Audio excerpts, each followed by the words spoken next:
Sa isang maliwanag at masayang umaga, nagising si Vianzi na may kakaibang saya sa puso. Hindi lang basta araw iyon, kaarawan iyon ng kanyang pinakamamahal na kapatid. Mula pa noong nakaraang gabi, abala na ang buong pamilya sa paghahanda. May mga banderitas na nakasabit sa sala, may mga lobo na makukulay, at may mahabang mesa na puno ng pagkain. Ramdam na ramdam ang kasiyahan sa bawat sulok ng bahay. Habang inaayos ni Vianzi ang mga regalo sa isang tabi, hindi niya maiwasang mapangiti. Mahal na mahal niya ang kanyang kapatid, at gusto niyang maging espesyal ang araw na ito.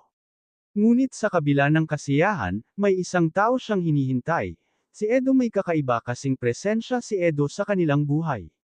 Hindi lang siya kaibigan, isa siyang taong may pusong handang umunawa, umalelay, at magmahal ng walang hinihinging kapalit. Habang patuloy ang kasiyahan, dumating na ang mga bisita, mga kamag-anak, kaibigan, at kapitbahay. Isa-isa silang bumabati, may dalang regalo at ngiti. Ang kapatid ni Vianzi ay tuwang-tuwa, hindi mapakali sa saya. Ngunit napansin ni Vianzi na kahit masaya ang lahat, tila may kulang pa rin sa kanyang puso. Patuloy siyang napapatingin sa pintuan, umaasang darating na si Edo. Makalipas ang ilang sandali, may marahang kumatok sa pintuan. Nang buksan iyon, bumungad si Edo, may dalang malaking kahon at isang mainit na ngiti sa labi. Para bang biglang lumiwanag ang buong paligid. Agad na napangiti si Vianzi, at ang kanyang puso ay napuno ng tuwa. Maligayang kaarawan. Masiglang bati ni Edo sa kapatid ni Vianzi.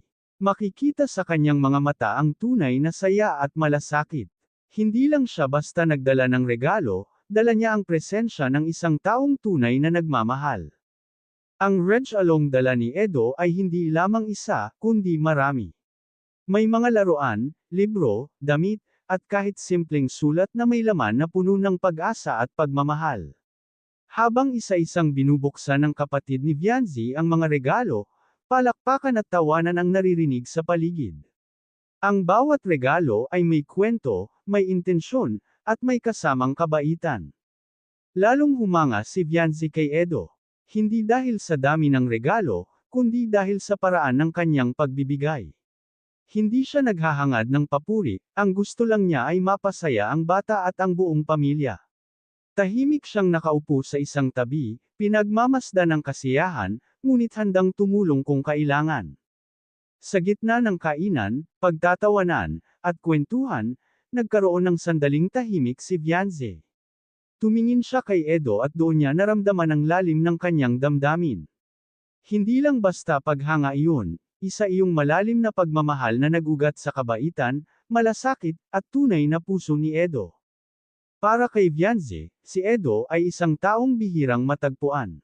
Sa mundong puno ng inggit at pansariling interes, nariyan si Edo na handang magbigay, umunawa, at magmahal. Hindi lang sa araw ng kaarawan, kundi sa pang-araw-araw na buhay. Nang dumating ang oras ng paghihip ng kandila, piniling tumabi ni Edo kina Vianzi at sa kanyang kapatid. Habang sabay-sabay silang humiling, ramdam ang pagkakaisa at pagmamahalan. Pagkatapos ng palakpakan, lumapit si Vianzi kay Edo at tahimik na nagpasalamat.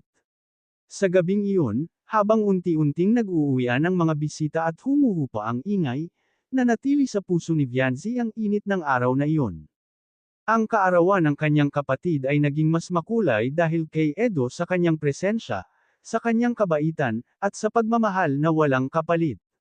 Hanggang dito na lang ang update ko mga kalingap, maraming salamat at God bless sa inyong lahat.